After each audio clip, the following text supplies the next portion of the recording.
If your job involves writing, coding, or designing anything digital, AI is already doing more than half of it, and you weren't in the room when that got decided.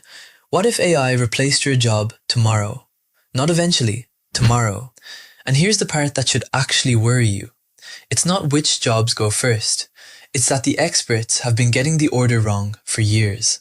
This isn't a thought experiment anymore. It's already a headline. In the first 2 months of 2026 alone, tech firms cut 32,000 jobs. In 2025, around 55,000 layoffs were directly attributed to AI, out of 1.17 million total, the highest layoff total since the pandemic. In February, Microsoft AI chief said all white-collar work would be automated within 18 months.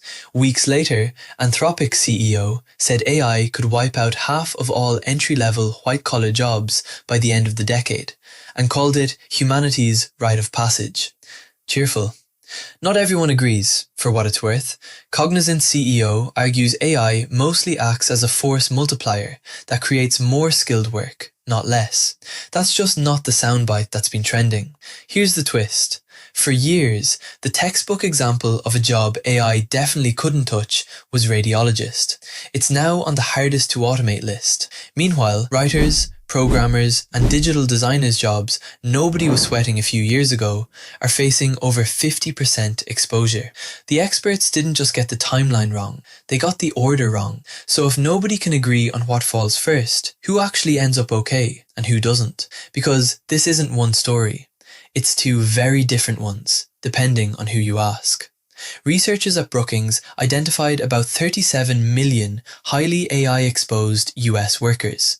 Roughly 70% of them, about 26.5 million people, have transferable skills good enough to shift into a new role if their job changes. The other 30%, around 10.6 million people, mostly in lower wage work with less access to retraining, are the ones facing real, sustained hardship. Entry-level jobs are getting hit hardest of all. Nearly 50 million US jobs affected, 14% of all workers already displaced in some way, and that number skews younger. And here's the paradox sitting on top of all of it. Applications per job opening have doubled since 2022, yet companies say they can't fill open roles.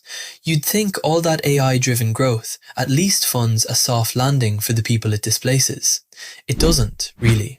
AI infrastructure spending is projected at $660 billion in 2026, and it's genuinely boosting GDP through materials, construction, chips, but that money flows into corporate profits and shareholder value, not back to the workers who lost their jobs. Companies feel the upside within a quarter. The people who got laid off feel it a full year later. So, is this actually different from every other "the robots are coming" panic in history? Turns out, kind of. And that's the part worth sitting with. Through the numbers, it doesn't really. Because every generation has had this exact panic. Economists have a genuinely bad track record predicting how new tech affects jobs. Industrial robots really did displace manufacturing workers, just never on the scale or the timeline the original forecasts claimed. The honest summary from the people who study this for a living: directionally right, temporarily wrong, basically every time. Even Goldman Sachs' own models show a 1-point productivity gain from new tech raises unemployment about 0.3 points in the short run, and that effect has historically faded out within about 2 years. The actual consensus among leading economists: sustained mass unemployment from AI is unlikely. Real, painful disruption is not. So the economy mostly recovers. Should be reassuring, right? Here's the catch. The economy recovers and you personally are fine are not the same sentence. The real question isn't whether the damage heals nationally, it's where it actually lands.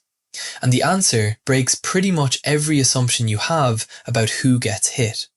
Picture the classic "robots took the jobs" image. Shuttered factories, hollowed out manufacturing towns.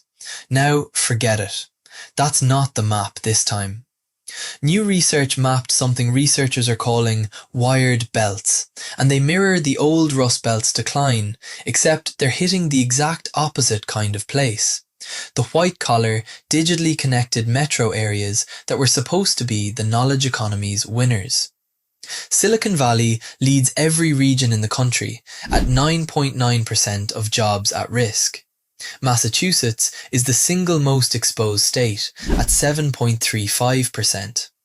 Boston alone faces an estimated $20 billion a year in income losses, and researchers note this damage is landing on more educated, higher-paying jobs than past disruptions ever touched. Even university towns aren't safe.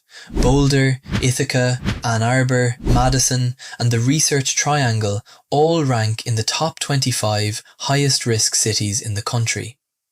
Nationally, around 9.3 million jobs are at risk over the next 2 to 5 years, with associated income losses near $757 billion, about the size of wiping out Belgium's entire economy. If agentic AI adoption speeds up, that number creeps toward the size of South Korea's. Here's the part that actually stings. You'd assume the safest move is to get really good with the AI tools yourself. Stay ahead of it. Make yourself indispensable. The research says the opposite. For every 1 point increase in how much AI boosts a worker's output, projected job loss risk rises by 0.75 points.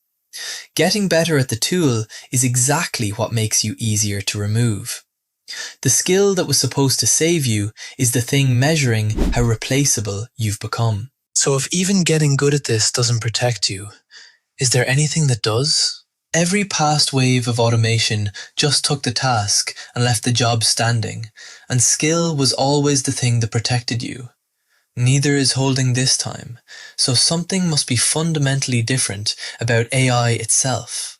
Older automation theory assumed AI would only pick off individual tasks, one at a time, while the job survives around it like a shell. A lawyer loses the drafting work, but keeps being a lawyer.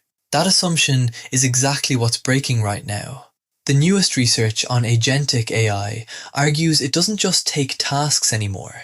It can take the coordinating role too, the part that was holding the shell together in the first place. So the comforting "we've been through this before" story and the alarming "this time it's structural" story are both true. They're just pointed at different jobs. Yours is one or the other.